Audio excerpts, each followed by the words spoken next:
ECI is a good model for certain things, and it's become this kind of everyone's trying ECI because they feel like it's going to solve all the issues. Well, it's not. It's not just about the model. It's about we've created this industry of lots of people talking about leadership, and that points to the fact that there is a massive hole, there's a massive void in terms of you've got to be able to make the complex really simple. So it's about if you've got an idea that you're trying to present or you're trying to get across to the client what the challenges are, you've got to be able to. If leadership was as simple as climbing the corporate ladder, every technical, brilliant engineer would make an outstanding manager. But that's not how it works, and today's guest knows it better than most. Matthew Mackey is a senior leader with a deep experience across consultancy, contracting, and industry leadership roles. But what makes him stand out isn't just his technical skill. It's his willingness to question the systems we've inherited and his courage to build something better. In this episode, we explore the messy truth about leadership, the reality of building a reputation from scratch, and why learning to lead people is a completely different game to delivering projects. From KPIs to culture, imposter syndrome to project pressure, this is a masterclass in people-first leadership, delivered with humility, humour, and hard-earned wisdom. Welcome to Building Doors.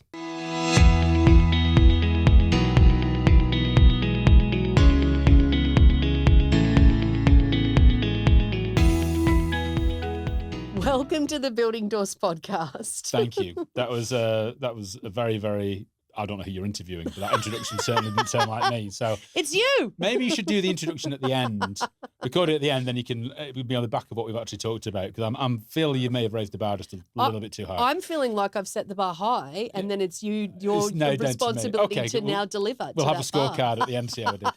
We'll have a rating, yeah.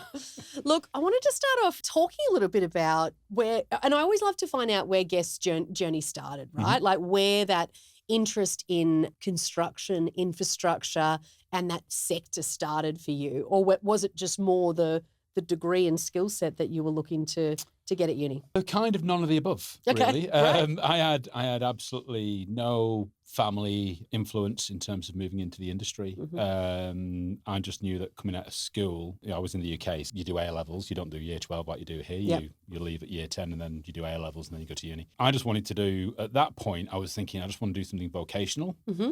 Cause I wanted a degree, mm-hmm. I wanted to go to university, so tick. And I wanted something vocational that I could come out and at least have a job. Even if it's not what I wanted to do, mm-hmm. at least I would have a job and maybe a career. And to be honest with you, this is going to sound really lame. I picked quantity surveying for two reasons. One, the first 2 years you did in alignment with building surveying and construction project management. So I thought if I don't like quantity surveying, because I didn't really know anything about it, if I don't like quantity surveying, I can move on to one of the others and mm-hmm. not lose any time. Mm-hmm. And secondly, the requirements for grades was really, really low because there weren't a lot of people going on to those courses. Mm. So I thought vocational, university, degree, and if I don't like it, there's two other courses I can jump onto without losing any time. So mm-hmm.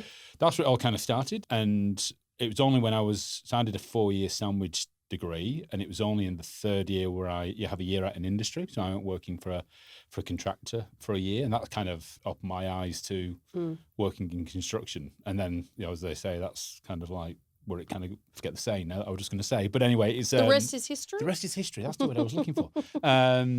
So that's kind of where it continued, and then finished university, got my first job. My university was in Preston, which is the northwest of England. My first role was as a graduate for a professional private consultancy firm down mm-hmm. in London. So me and my girlfriend at the time, who's now my wife, moved down to London, and mm-hmm. that was it. And working in London was the best thing ever. And he's kind of built from there, really, in terms of really started to enjoy the job, really enjoyed what we did. And that's all from a standing start of knowing 2/3 of NAFOL of what quantity surveying was or what construction was like or anything. So it was very much a blind start, but I've kind of, 27 years now and I'm still doing it. So when you were studying it, one thing I'm interested in is how do you keep going? Were you interested in this study, or it wasn't until you actually got into the sector that you went, okay, yeah, I can see myself. There were elements of the degree that I enjoyed.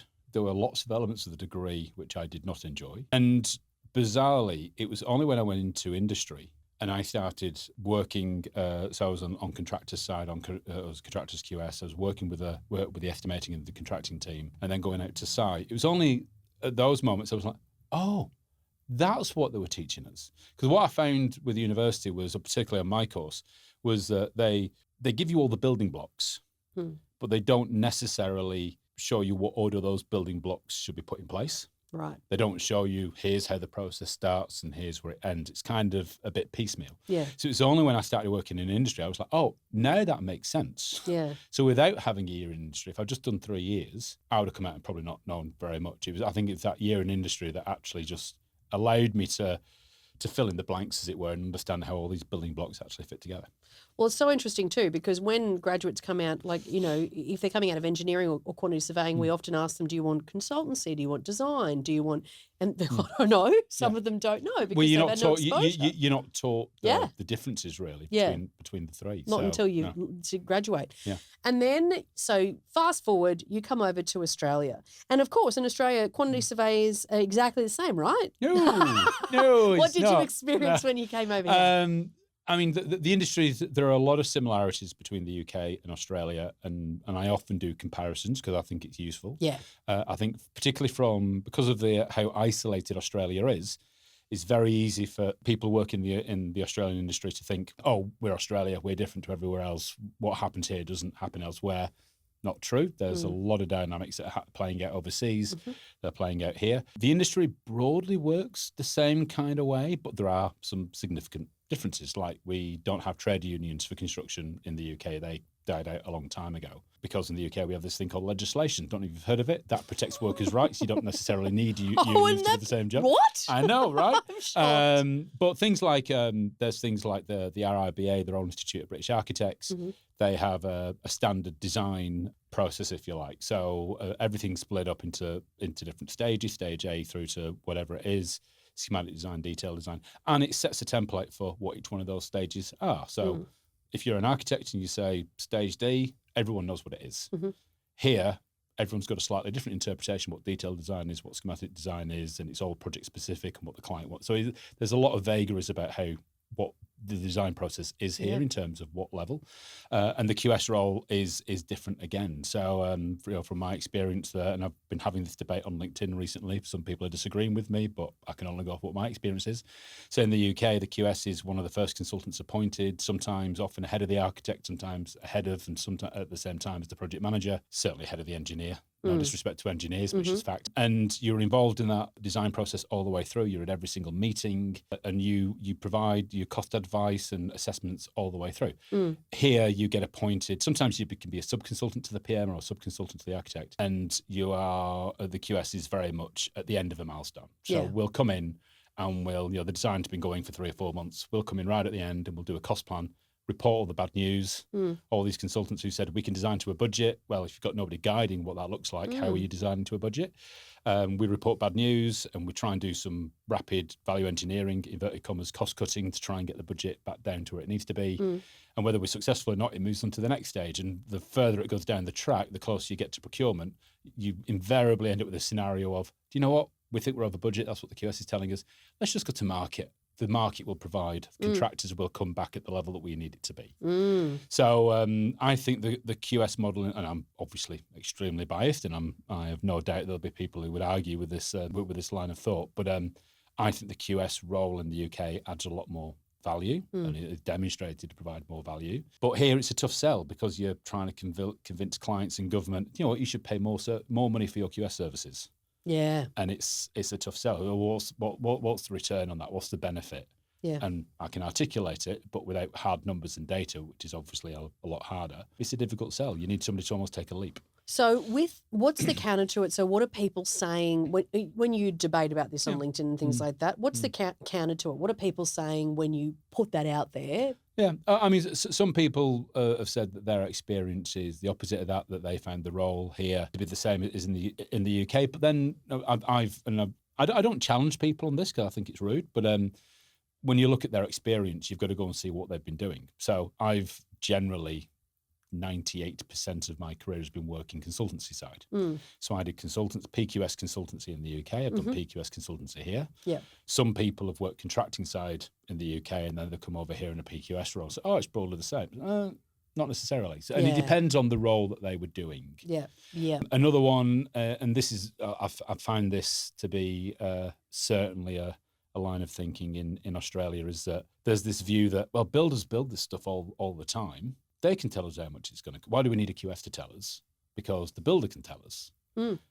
And there's this view that consultants, we're all money grabbing buggers. Right? We're all in it for. We've all got a vested interest. Well, so does the builder, right? And if you look at how much you spend on a construction project, you spend more on the builder and his trade than you do on any consultancy services. So that kind of like consultants having a vested interest, but the honest trader, the honest builder is a dynamic that's very, very peculiar to Australia. But that's probably because our politics are aligned in that way as well. You've got Liberals who are here for the developers is the mantra, and then you've got Labour who are here for the honest traders and the guy in the ute. And that's fine. Builders do build a lot of this stuff a lot of the time.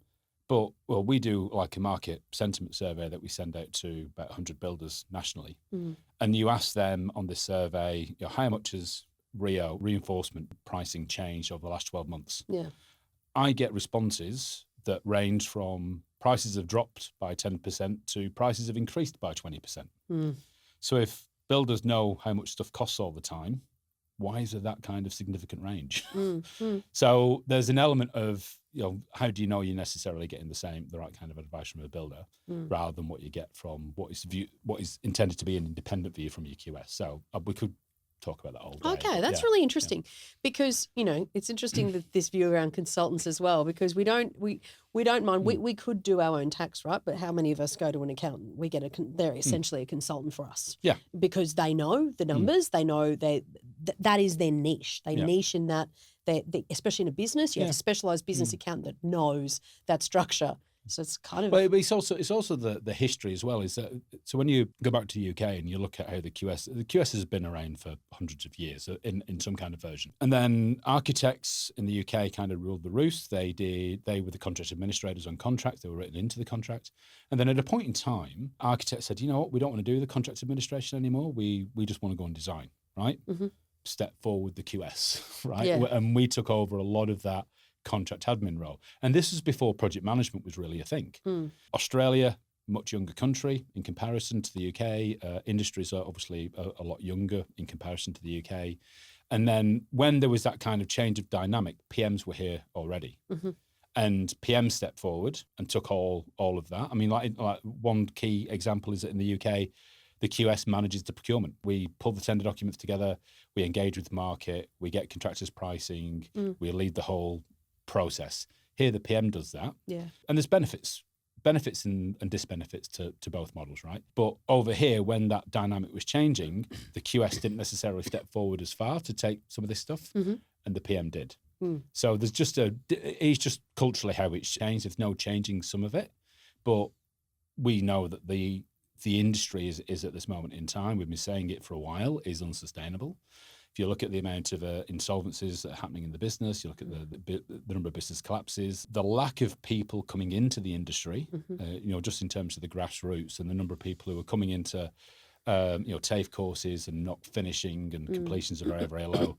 We know that this is an industry that needs to change. Yeah.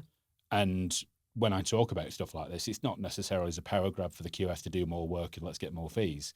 It's about we have to try things differently. Yeah. It's not just about QS, it's about modular construction. It's about all kinds of things, automation, to try and drive the industry forward in a slightly different direction. Because if we continue to build the way that we have been over the last 30 years, we're going to have more people not coming into the industry. We're going to have more cultural problems. We're going to have more businesses going bust. If you could change a couple of things about the sector to improve productivity, what would they be? Oh, $1 million question. And if I had an answer, I'd be a millionaire. The problem is that the challenges we have as an industry are just too big, right? And if you've got a problem from a family perspective, and it's built and built and built and built, and you're not talking to your sister or your sibling or whatever, the longer it goes on, the harder it is to fix. Yeah. Right? It becomes too big an issue. That's where construction is at this moment in time. We have allowed a lot of the endemic issues to continue to build. And now when we think about how do we solve it, we talk about digital, we talk about AI, we talk about modular construction, we talk about changing procurement, right? They're all valid, but not one of them is going to fix these issues in terms of productivity. So it's about taking the incremental shifts, the incremental changes, that 1%. Let's just try and change this. And then if everybody does 1%, that starts changing, it creates a movement. And that's what starts changing very, very subtly. And you'll only see these changes over time. But there is not one solution. No. Anybody who says, if you pick ECI procurement, that's going to solve your problems. It doesn't. ECI is a good model for certain things. And it's become this kind of, everyone's trying ECI because they feel like it's going to solve all the issues. Well, it's not, because it's not just about the model. It's about how you engage with the model. It's about how you bring the contractor on the journey. It's about who do you have around the table advising you. There are a whole host of different things. So it's not just one thing. There's no, the line I use for this is that there's no silver bullet. There's no Harry Potter spell. We should stop pretending. We should stop sitting back waiting for the disruption to happen to us. We should look at individually and collectively, how do we change things together? So if we want to see that level of disruption and as you said, these views that have been shaped over, decades and decades of learned behaviours, learned ways of doing things, it's always been this way, those sort of, that rhetoric, what do we need to bring in from, with talent that we're bringing through and new people into the sector? What sort of skills should we be looking for? Again, it depends on what kind of profession you're looking at. But generally, and again, this is something that I was posting on LinkedIn just last week, is that I think in technical professionals, whether you talk about quantity surveying or you're talking about engineering or whatever, we've really pushed all the thinking to technical skills. How well can you design your reinforcement? How well can you cost plan a project? All those kind of things. And technical skills are great. You need technical skills. They're the foundation of everything.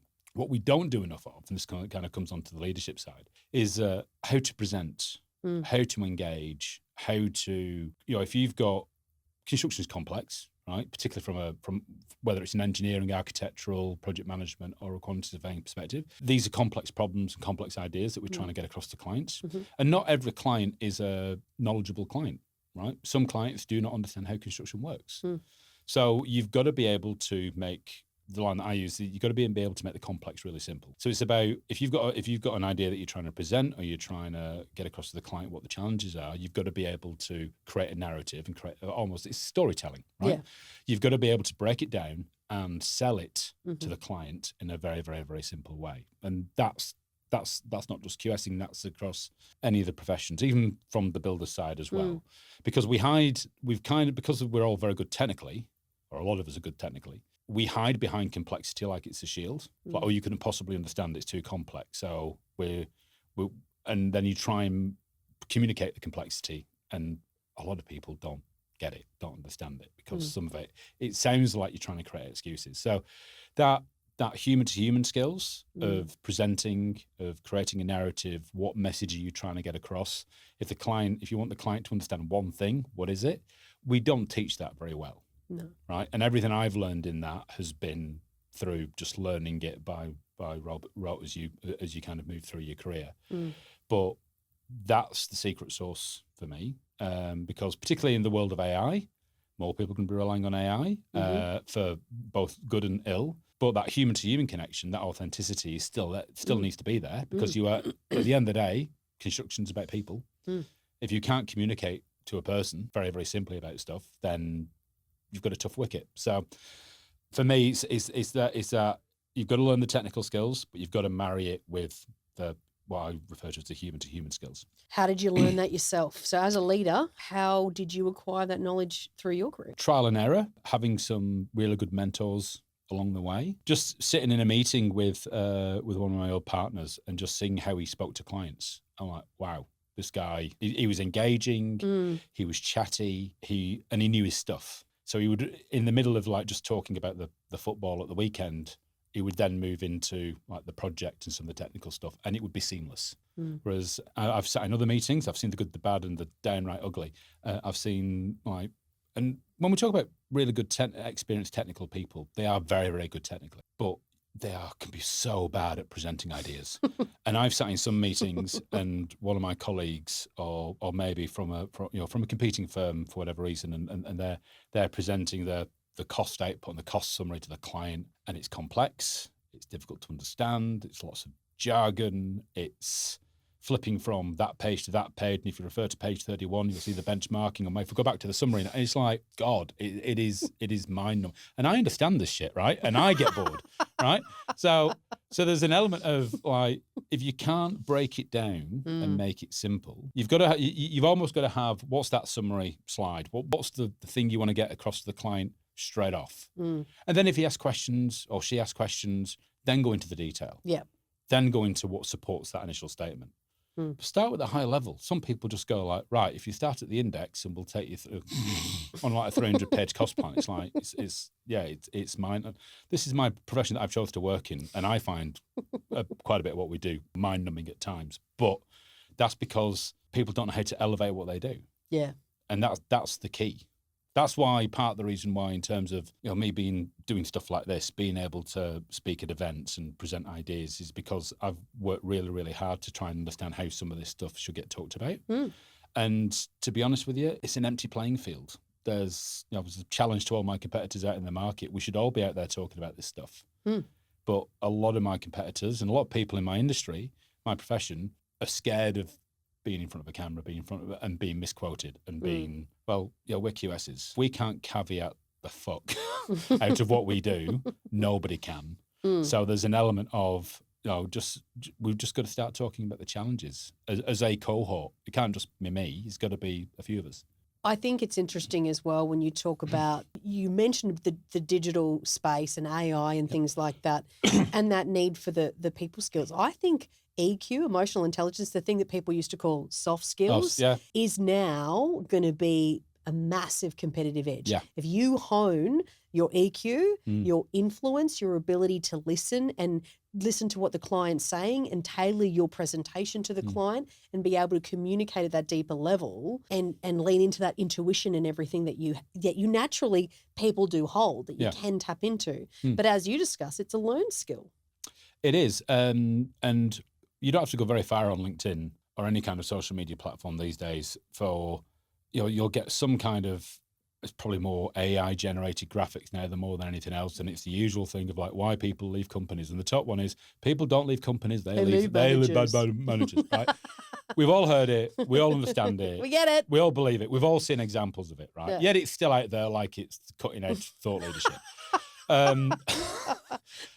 But there is an element of truth to it. And I had this very, very same conversation with a couple of people in my leadership team today. So a couple of examples. I've worked in companies where you've got in inverted commas, because it's our own thought leadership, toxic team member who's very good at bringing in work, but they're an absolute horror show to work with, right? Nobody likes them. Nobody wants to work with them. This individual will throw you under the buses. Will never give praise, but will always throw you under the bus if things don't work out, right? We've all seen it. Yeah. And there's the usual thing of get rid of your toxic performers because that will elevate everybody else. Well, yes and no. But when you're a business and you've got somebody bringing in a lot of dollar, it's very difficult to say, can we afford to do without that dollar? It is very, very challenging. But the reason that person is in that role is, one, because they were probably very, very good technically and they sell really well. So what do we do? Engineering, architects, PMs, consultancies, government even. What do we do? Oh, they're very good technically. Right, okay, we've got to reward them. Well, for us to reward them more, they've got to go up a level. Now they're a people manager. Now we give them a team, and we do not do, going back to what we said before, what skills, very little training is given to managers. You are now a manager of people. You are now managing humans. Here are some things you should really know about that, right? But everybody seems to think, I'm really good technically. I've got 10 years experience. I can manage people. I work with people every day. How hard can it be? Well, a lot harder than you'd think. Part of the, sometimes, I've said it in the past, probably not fair to say it, but say sometimes it's like this job would be so much easier without people. Oh, yeah. The amount of people that say that quote to me in a day. I know, because it's not just like career path. It's about, well, what's Joe dealing with? What's Sarah dealing with? How do I approach that? I can't have this conversation I need to have with either of them the same way. You've got to approach it differently. Now, those people who don't have EQ or emotional intelligence or empathy or any kind of element, some people just aren't naturally kind people. They have to work at it. I think people glaze over when they hear EQ and emotional intelligence and all this, because it's difficult to grasp what it actually is. I just think, just be kind, just be nice. And people are not actually taught that is actually, if you're managing people, they're the things you actually need. Because you've been promoted technically because of your technical skill, your technical experience, and that's how they manage and judge you. That's how they manage and judge their people in their team. That's probably only about 20, 30% of it.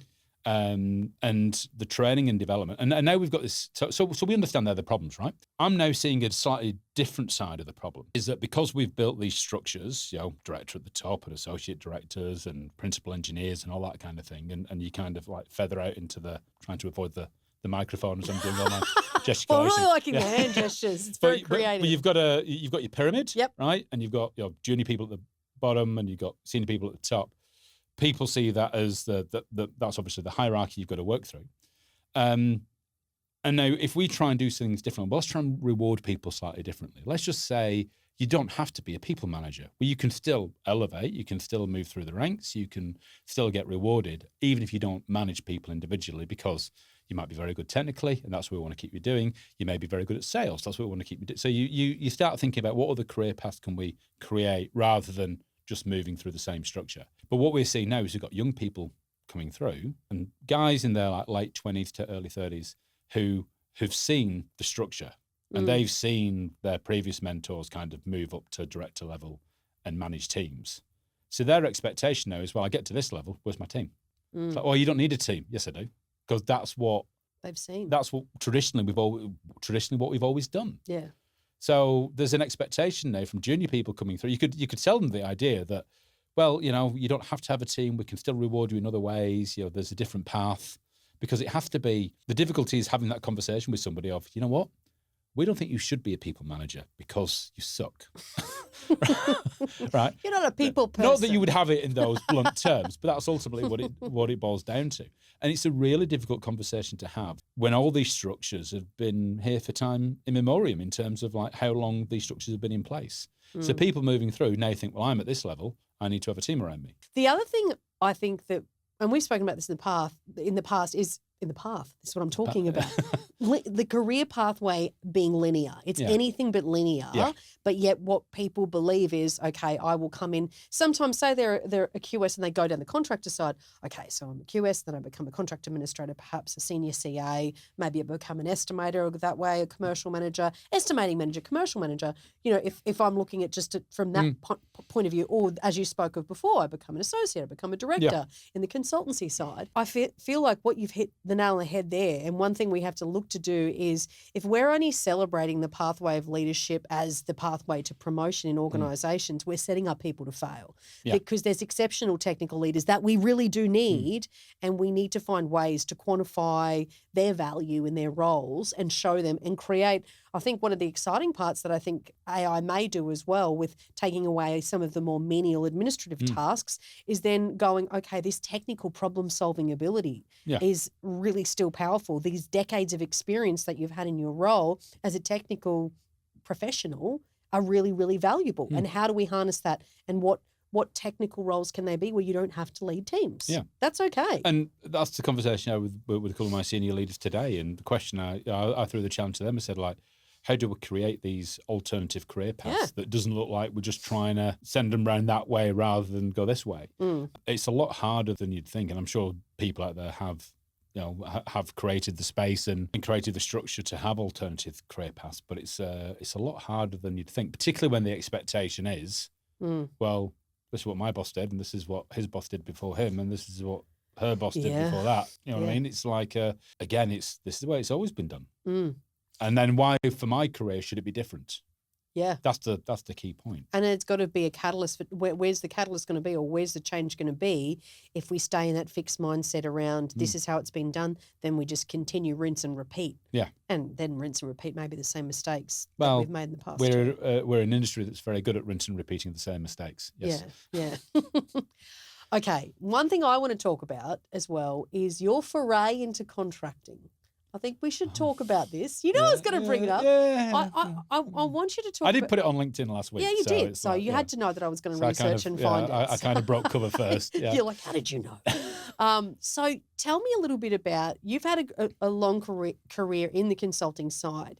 You took a foray into the contracting side. 6 weeks. 6 weeks. Hey, I also, and I've never shared it, before I had my own business, I went once to an agency for 4 weeks and left and went back to my company. Oh, you win then. You win on yeah, that. You win on the duration. So it's not, I went for 4 weeks and I was, what is this? And then went back. Yeah. But, and then now I run an agency, right? Yeah. So it doesn't mean that it's forever not going to be a pathway that you ever take. You may want to go to the contractor. No. But what...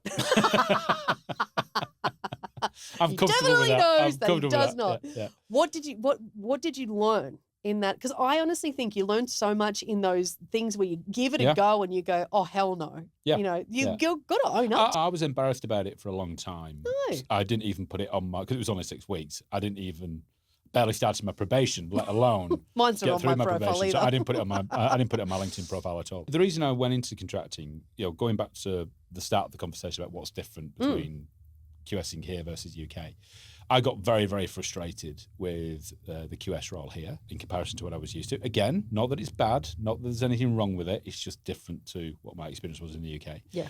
And I got very, very frustrated. I'd gone from being a director in the UK to basically a senior cost manager here. So I'd taken, 2 steps back and probably 5-6 years of my career back. And I just got really, really frustrated. I thought, I'm going to do something different. I'm going to go contracting. Sod it. Right, let's give it a go. How hard can it be? Well, not that it was hard. It was totally different. I joined a tier 1 builder who will remain nameless as a cost planner, and I was surprised at how small the team was. There was literally 2 of us in Brisbane and 3 people down in Sydney. This is a tier 1 major builder. And basically I was fed work, and it's like, do the quantities on, build this trade package up, do this cost plan. And it was like, there was no safety net, which is fine. But I was almost like learning to walk at the same time I was running, right? Because it was an entirely new environment. And I wasn't operating at what they said with the pace that they needed me to operate at. They gave me a task. I found out quickly that this was a cost plan that they'd done 2 years previously, and they give me the design from that same project. So they were testing me. Yeah. Okay. They said, this is something we need a cost plan doing on this tower in 3 days. It's like, well, if you work on QS side, like on the consultancy side, that's probably at least 2 people, like a senior person and a more junior person. I'll need about a week, right? They're asking me to do it in 3 days on my own, right? So I did it.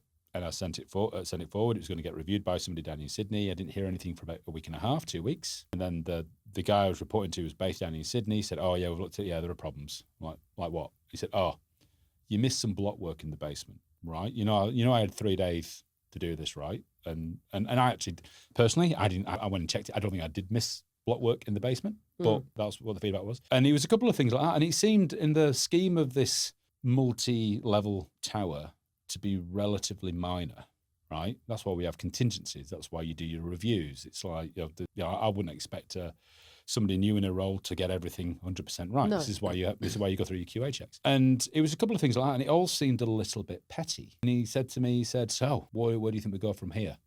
And at that point, I was like, I'm done. Yeah. So I said, it sounds like I'm out the door. And he went, yeah. That was pretty much the end of the conversation. So wow. I picked up my stuff, walked out, and then panic started because shit, I don't have a job. But I was having peeked behind the curtain. There is, and going back to what I said before about builders know what they're doing. They build this stuff all the time. They know how much this stuff costs. Having peeked behind the curtain, the cost planning process isn't substantially different to what PQSs do. Builders have just got more access to trades and more up-to-date pricing and those relationships over and above what a QS would have. But I didn't think they were doing anything particularly unique. I didn't think there was any kind of smarts there. But what I did learn from it, going back to your original question, was, and I reflected on it quite a bit afterwards, that when I'd quit my job, consultancy, and I think it was like a 2-week period before that and starting my new role, my gut was saying, this is a terrible idea. Why are you doing this? And I'm like, it's just nerves. It's just butterflies. What do you know? Intuition. Yeah. What do you know? It's a great idea. This is going to be great. And the more I said it, the more manic my features got. And I started, and almost from day one, little things like the person I was reporting to, she really didn't, I could tell she didn't want me there. Right. Very difficult to build a relationship. Yeah. I started asking her questions about what was she doing at the weekend, trying to build a bit of rapport. one word answers, no, could you do this? And it was like, going back to kindness and empathy and emotional intelligence, there was none of that in play. And he just kind of got worse. And then when I finally walked out the door, there was actually relief. There was actually, thank fuck, that's over. What just happened? Yeah, exactly. And then there was a level of panic about what do I do now? But if nothing else, it taught me that trust your gut. Yes. Probably more so. And I think somebody wrote on one of the comments on one of my posts that, like, if it's not a hell yes, then it should be a no. Yes. And I was trying to make it a hell yes just by force of personality and enthusiasm. It's like, this is going to be great. No. That's what I say. It's one of my favorite things. If it's not a hell yes, it's a hell no. Yeah. Because if we have to talk ourselves into something, that's a massive red flag. Yeah. And there's a difference between maybe weighing up answers to questions that you need to formulate to make a decision and going, okay, I know that there's going to be this sacrifice, but I see the benefit. Of course, anytime you're making a change, that's a normal problem-solving process to go through. But if your gut is telling me, I don't think this feels right, I didn't get a good vibe from the leader, I'm not quite sure that the culture's going to fit here, don't take the job. Yeah. I know I'm a recruiter, but don't take the job. So you just say no. Yeah. Because if it's not a hell yes, I agree, it's a hell no. Yeah. And the interesting part you spoke about, and when you say be kind, and I always think, we can just be a good human. Yeah. You can go to work, you can go to the coffee shop, and guess what? You can be a good human all day. Yeah. To everyone. You can be kind and it costs nothing. And that's where leadership for me is kind of, we've given birth to an entire industry of people talking about leadership, right? We had, earlier this year, we had some of our senior cost managers get promoted to the next level. I've gone and provided them with I've gone to Dimmicks and bought like a book on leadership, whether it's Simon Sinek or Adam Grant, people who write a lot of this stuff, stuff that really resonate with me. I've bought them those books and said, right, your leadership journey now begins. Read this stuff. Don't think you know it all. This is very much the start. But we've created this industry of lots of people talking about leadership, right? And that points to the fact that there is a massive hole. There's a massive void in terms of our leadership development and our leadership training. And it's following the same way as like what happens with politicians, right? Nobody in politics these days can say they've made a mistake. Because if you make a mistake and you admit that you've made a mistake, everyone knows you've made a mistake, but if you admit that you've made a mistake, you're pulled through all the papers and everyone's got an opinion and you're not fit to serve and all that kind of. And it's become that way in terms of even private businesses and leadership. Yes. Where you present an idea or you present your strategy and say, we're going to go in this direction. And if it doesn't work, there's an element of double downing or just being quiet about it and not even admitting the fact that it hasn't worked. Not even admitting that, you know what, we got this wrong. This is what we're going to do instead. There's none of that. It's a case of like, no, we're just going to keep on message. There's an element of like, particularly really CEO, MD level. I've seen it in lots of companies where it's become this kind of like, oh no, we're above reproach. We can't possibly be questioned and we can't possibly admit fault. Whereas, Jesus, I make mistakes every day and I'm very vocal about the mistakes I make every day because one, it makes you accessible. One, I don't think vulnerability is necessarily a bad thing if it's done in the right kind of way. And it creates an environment where people feel like they can fail. And as long as you've got the processes in place and the checks and balances to catch things, it's okay for people to fail because that's how they're going to learn. But if we are, as leaders, creating the impression that we're infallible and whatever we say is going to be the best thing ever and you have to follow it, that isn't a very good environment to work in because nobody wants to fail at that point because they'll feel like they can't fail. And we look at the very human essence is that we will fail because we are human. It is given that we're going to get things wrong. And if we don't enable that with our people, the other thing is it stifles innovation.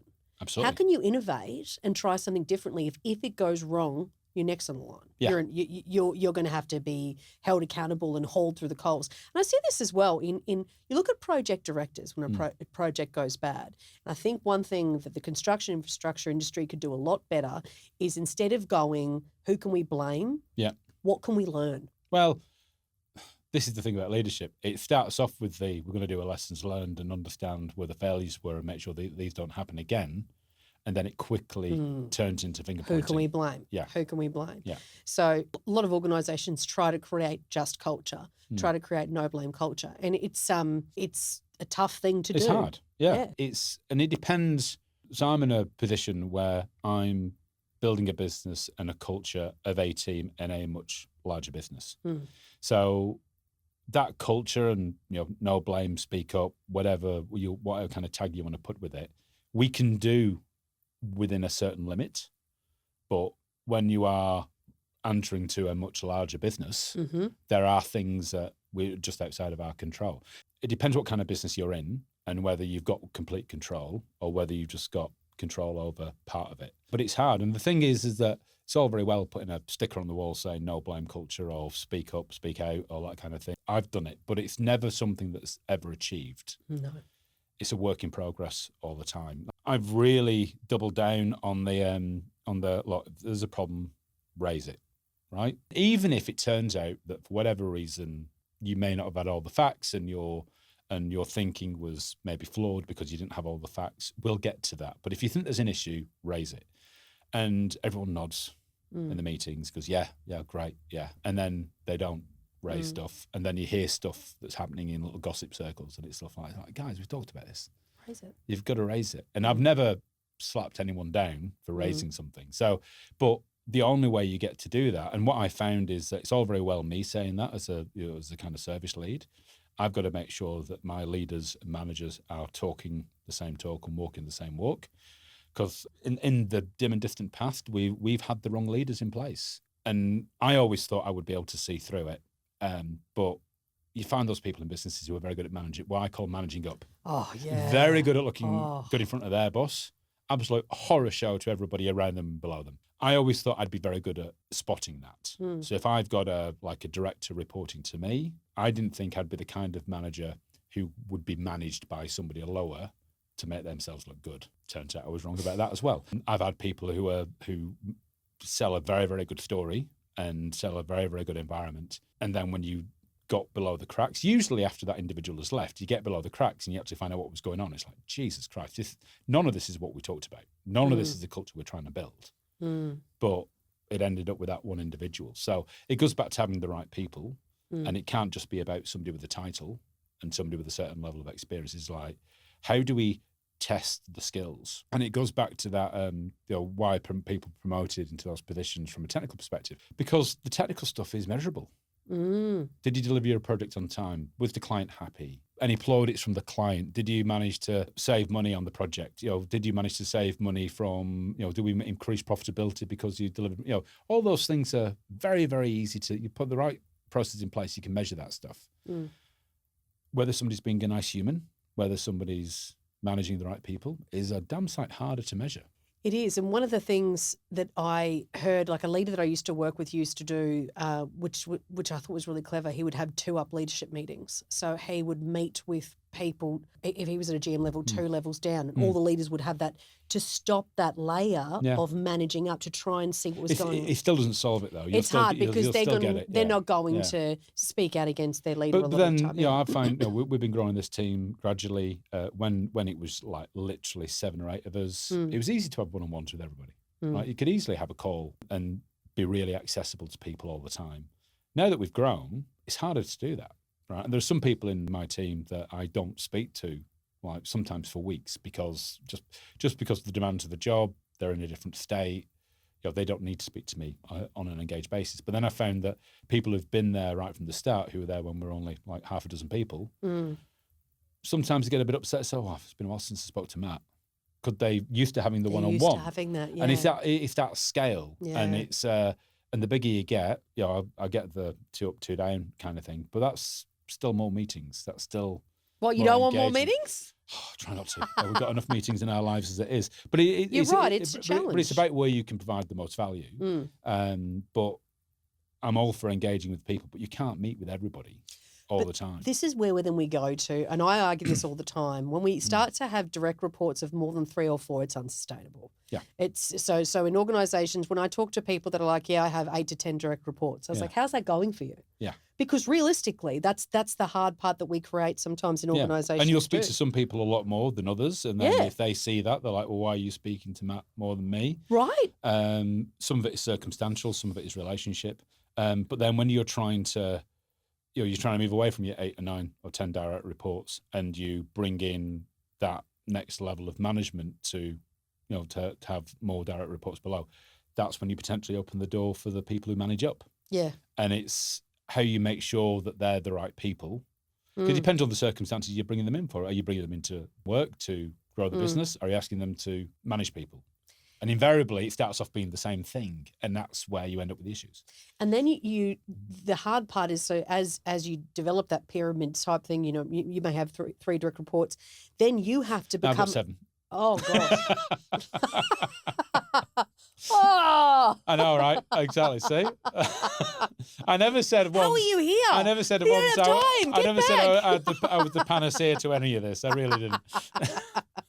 No, but and then you have to, it comes with another complexity, because when you have a whole bunch of managers that you manage, you're not just managing their work, but you're helping them be managers and leaders too. Yeah. Which is hard. Yeah. Another layer of complexity. Yeah. It's not an easy gig, Like I said right at the start, Are we selling it? If it wasn't for people, this job would be easy. Join construction. It's fantastic. No, in all seriousness though, there's so much reward in the role as well, and because you're constantly, with every challenge is an opportunity as well. Absolutely, yeah. So what do you think some of the opportunities are for the sector that you see moving forward and for your career? Good question. I didn't write that down on the cheat sheet. Surprise!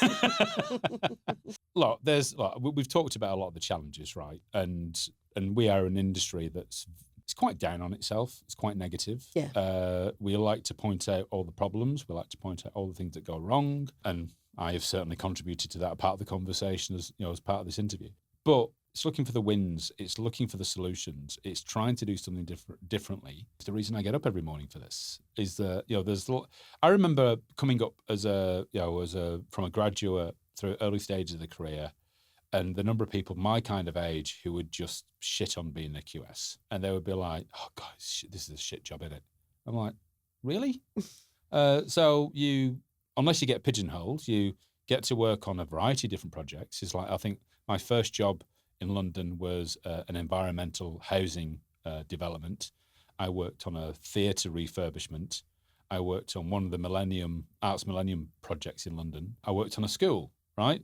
All within 2 or 3 years, right? So I had this variety. Every design team was different. Every architect, every engineer, every client was different. Every project manager was different.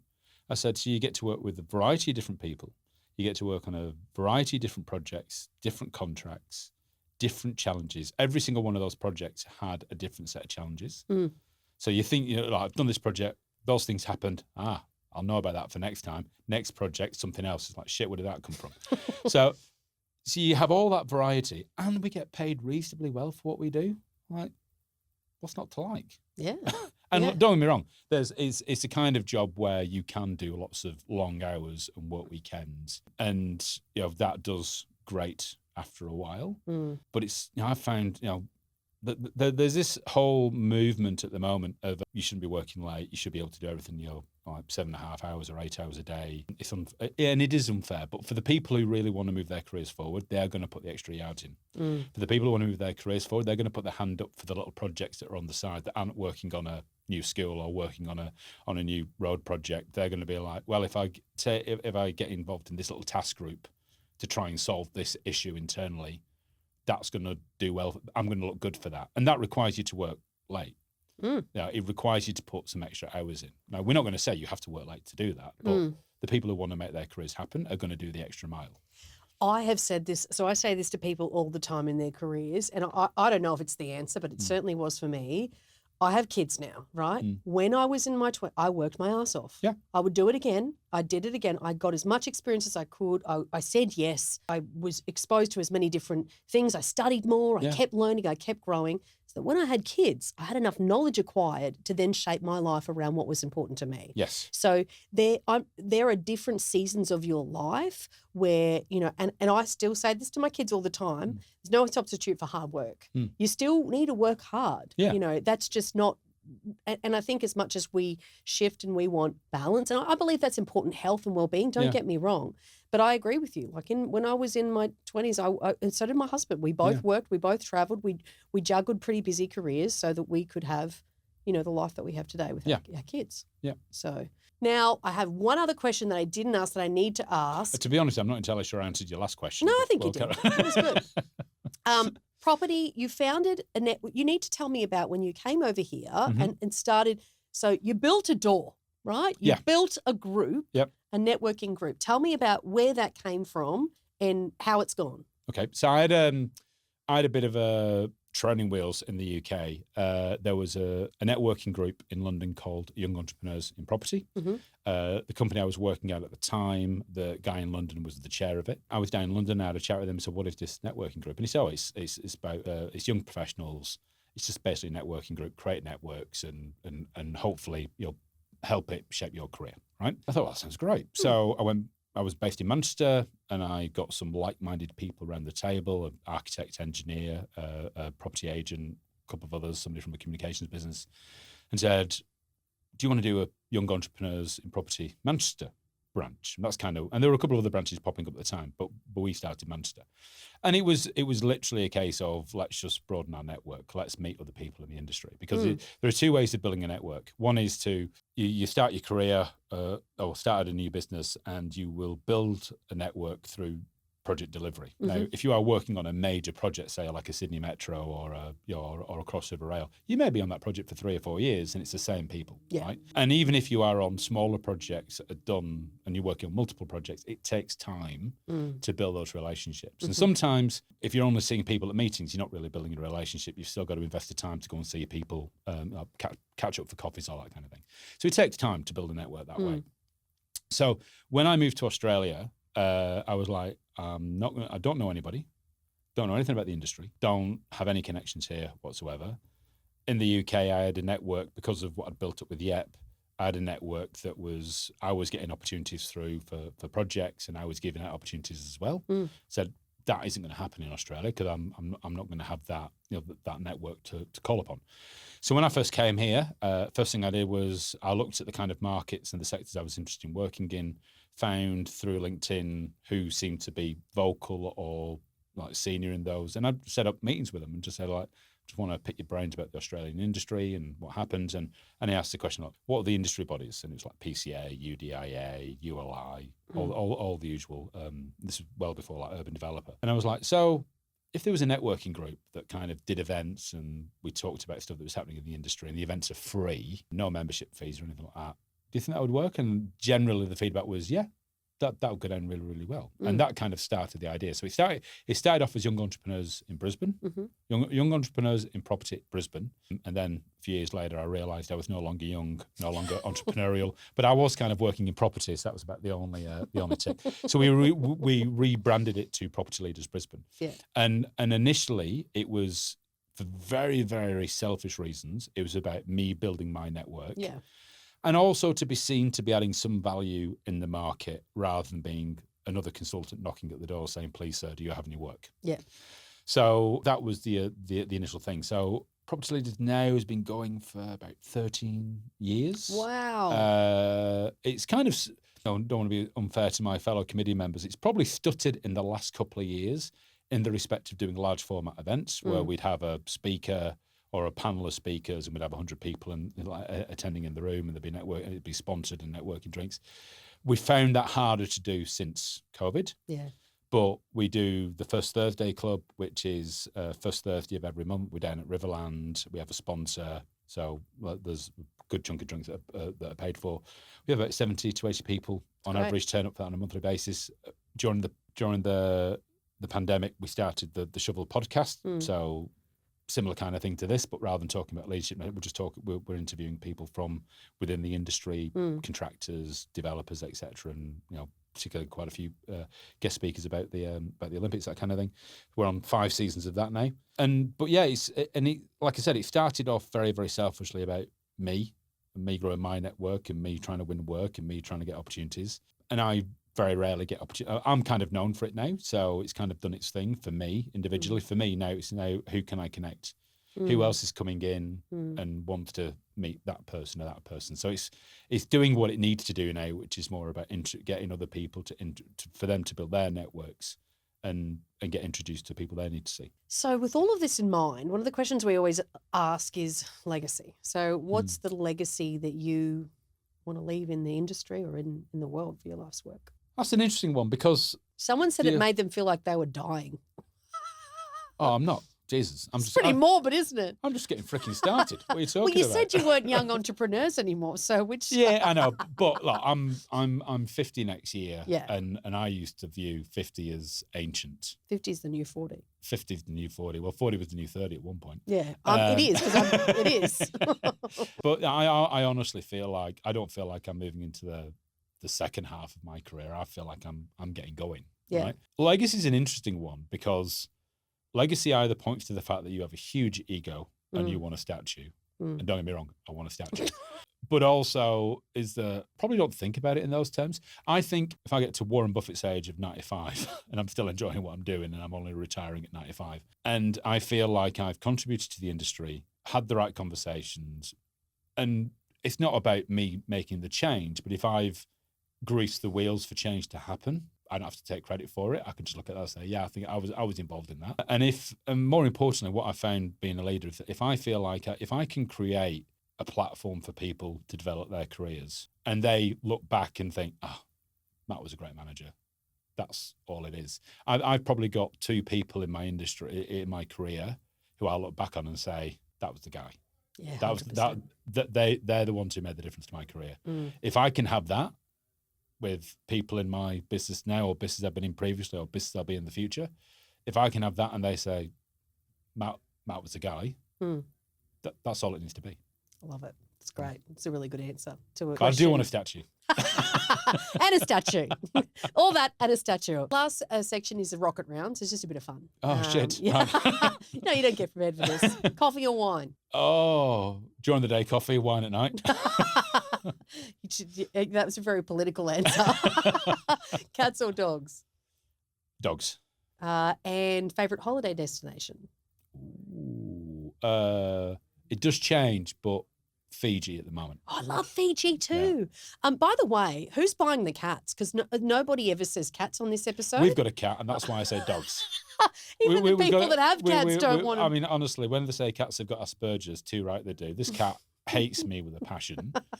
And it's like I walk into the cat house. Owns you. Oh, it looks at me as if say, "What are you doing in my house?" It's like, so dogs. Yeah, fair enough.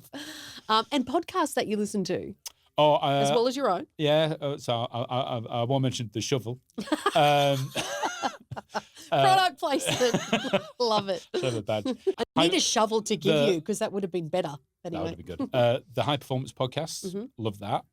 It is UK based, but it is brilliant. Diary of a CEO. Yeah, I like that one too. There's a lot on there that I like. Modern Wisdom is one that I've started listening to quite recently. It's pretty good. Yeah. In terms of the leadership stuff, that's pretty much it. Yeah. And what makes you feel like you're home? Glass of wine. Well, you just chose wine then.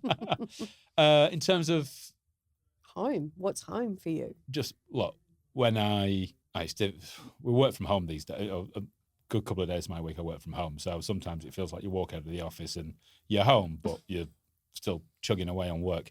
But particularly when I've been in the city, getting home, my daughter usually hides behind a piece of furniture. She's 16, right? She's not. I mean, she's a tall 16-year-old, but she manages to hide in the most awkward spaces and just scare the shit out of me when I walk through the door. That's home. We've got a because we moved over here and we didn't have really any kind of family, or close family. We've got family here, but not close. It wasn't my brother, wasn't my mum and dad. We're a very, very tight family unit. So just getting home, hugging the wife, Isabel trying to scare the crap out of me, my son sending me the most idiotic reels from and anything like that. He's just that. How old's your that son? connection. My son shows me reels all the time. He's 20. Okay. Yeah, he's at university, so he just sends me reel after reel after reel after, and half of them I'm like, what the fuck is this? My nan used to send me inappropriate memes, and I kept getting blocked on the work email. I'm like, Nan, you potty mouth, stop it. I don't even know if you understand, but I'm getting in trouble from IT here. So gotta love the memes. Gotta love the memes. Look, it's so nice to have you on the podcast and learn more about you and your family and everything being, such a core part of what you are. And I hope your daughter scares the shit out of you when you get home today. Oh, she will. She will. She's a creature of habit. How can people, connect with you, learn more, like join Property Leaders and get involved? Like, how can they listen to your podcast? Everything. So Property Leaders, there's a channel on LinkedIn that you can follow. There's no registration. We'll tell you when the events are. You'll have to register for the event, but there's no payment, so just rock up. Reach out. I'm on LinkedIn. I'm very, very bad at responding to LinkedIn messages because between WhatsApp, text message, Teams, email, there are almost too many channels. But reach out on there. Follow me on LinkedIn. I'm trying to do more posting about stuff that matters, and just engage. Are we going to see a personal video yet? Well, we talked about this before. I refuse to look. This is a big thing, just on the whole camera thing, and I will not be watching this back because I can't stand to watch myself. There is no way I'm doing a video because I'll hate it. Well, we won't. We'll see a lot more thought leadership, a lot less videos of a lot more writing. Yes, no videos, but writing. Thank you so much for coming on as the no guest. Worries. As always, like, share, subscribe, rate, review. And one of the things that the guests love is if you took something out of the episode, contact them and let them know. It is really nice as a guest to hear that, Even if you think I'm a complete idiot, please let me know. that too. Do that too. And let me know if that's the case as well, so I can pass it on. Look, thank you so much for coming in as a guest. No worries. Thank you. If this episode gave you new insights, don't let them go to waste. Take action. Apply them. And if you want more insider strategies from the best in construction and infrastructure, make sure to subscribe. Share this with someone who needs to hear it. And remember, the leaders who open the most doors aren't waiting for opportunities, they're building them.